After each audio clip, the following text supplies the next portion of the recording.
Hey guys, so at MagicCon Chicago, was there anything that maybe you thought they could have been done better, or could have worked better, or whatnot? Welcome to MTG Tuesday's tips and tricks. Make sure to put in the comments below if there's something you think is better. It's always good to talk about these things. I think Wizards does listen. I know last year there's some complaints, and we got more floor space this year, and so I know that some people competed in different events, and there was one event I competed in called the Last Commander Standing, and I want to give a couple tips and tricks about playing in that if you ever do it, but also hopefully maybe some things that Wizards can improve in the future on that one. So Last Commander Standing, you want to bring your strongest commander, which realistically, hopefully in the future, now that we have realistically 5 brackets, they would tell you to bring a 4 or 5, but realistically it's supposed to be a CDH tournament. Most people that were sitting down were playing CDH. Now they're not all, because there are several people who didn't have CDH 6, but that messes up an entire pot if you're playing in a CDH and one person doesn't have the strongest deck or whatever to be able to make answers and responses. It can shake up things. But the biggest thing about it is there was this weird draw rule, and apparently this one game went for like 3 hours and all of this stuff, and the Wizards said they're going to look at it and make some new rule changes and stuff, which is a good thing that things have changed. But I also think it was single elimination, and basically you went to turns, and then everything was like, hey, if your life is too low at the bottom, you're the first person eliminated. You keep going until everyone's eliminated and then one person's left. Really confusing rules in that sense of how it works. And sometimes in CDH, things go at a time. And then because it's single elimination, someone has to win.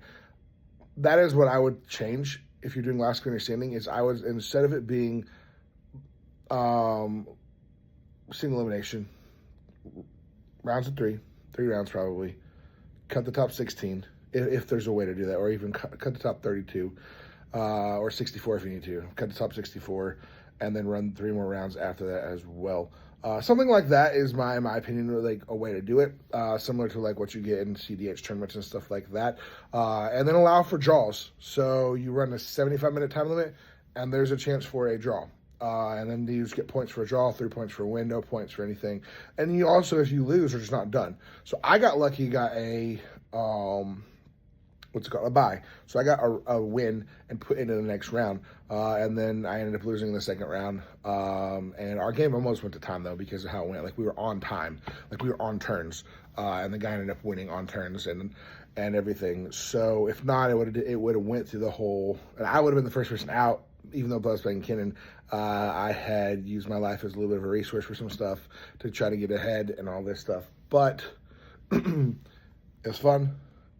I enjoy it. Now, I'll tell you this. Let me give you my tips and tricks on that. If you're going to play in a Last Commander Standing deck, please bring a CDH deck. There were some people in there that hadn't even no clue that that's what it was. They're like, oh, I'm just bringing a fun commander to play. I said, this is not a fun event. This is like cutthroat. Like, we're trying to win. People are trying to win fast, as quick as possible. And so there's some people that are really shocked at what happened, and like confused and upset and stuff like that. So just know that this is a high competitive, and I'm hoping in the next time, because we've got this test bracket system, the beta bracket system, that by the next one in Vegas, if they run this event, which I assume they do, they'll put out their bracket 4, bracket 5 only decks, or just say, you need to be this is for bracket 5 CDH only. That way people can be like, oh, okay, I'm not going to bring this deck or that deck or whatnot. It was still fun. It was still enjoyable. I just feel like apparently a couple games went super, super, super, super, super long.